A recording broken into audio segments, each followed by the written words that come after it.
ഇന്ന് വീണ്ടും ഒരു മതിലുചാട്ടമാണ്. ഇന്ന് കൂട്ടിന് കയ്യിലൊരു പാത്രമുണ്ട്. ആ യാത്ര ചെന്ന് നിന്നത് ദേ ഇതിൻ്റെ ചോട്ടിലാണ്. പോത്ത് കായ്ച്ച് എന്നെ ഒന്ന് പറിച്ചു കൊണ്ട് പോകുമോ എന്ന് ചോദിച്ച് നിൽക്കുന്ന കാന്താരിയുടെ മുമ്പിൽ. ആവശ്യത്തിലും അതിലധികവും കിട്ടി. ഇനി ഇത് എന്തിനാണെന്നല്ലേ? കുഞ്ഞമ്മയുടെ പറമ്പിലൊരു വാഴ വിളഞ്ഞു. കൊല വെട്ടി മാറ്റിയപ്പോൾ മുകളിൽ നിന്ന് ഞാനൊന്ന് അലറി പറഞ്ഞു, കുഞ്ഞമ്മയെ വാഴ വെട്ടിക്കളയല്ലേ, പിണ്ടി എടുക്കണമെന്ന്. കേട്ട പാതി കേൾക്കാത്ത പാതി കുഞ്ഞമ്മ മാറി നിന്ന് പറഞ്ഞു, എന്നാ നീ വന്നെടുത്തോ.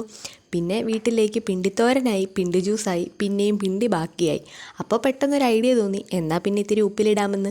ഭരണിയായി, ഉപ്പായി, വിനാഗിരിയായി, തിളച്ച് തണുത്ത വെള്ളമായി. അപ്പോഴാ അടുത്ത പ്രശ്നം ഉദിച്ചു പൊങ്ങിയത്, മുളകില്ല. അങ്ങനെയാണ് വീണ്ടും ഒന്നും ആലോചിക്കാതെ മതിൽ ചാടിയത്. ഉപ്പിലിടാൻ വലിയ പാചക നൈപുണ്യമൊന്നും വേണ്ടാത്തത് കൊണ്ട് എനിക്ക് തോന്നിയ ഒരു പരുവത്തിന് എല്ലാം അങ്ങ് വാരിയിട്ടു.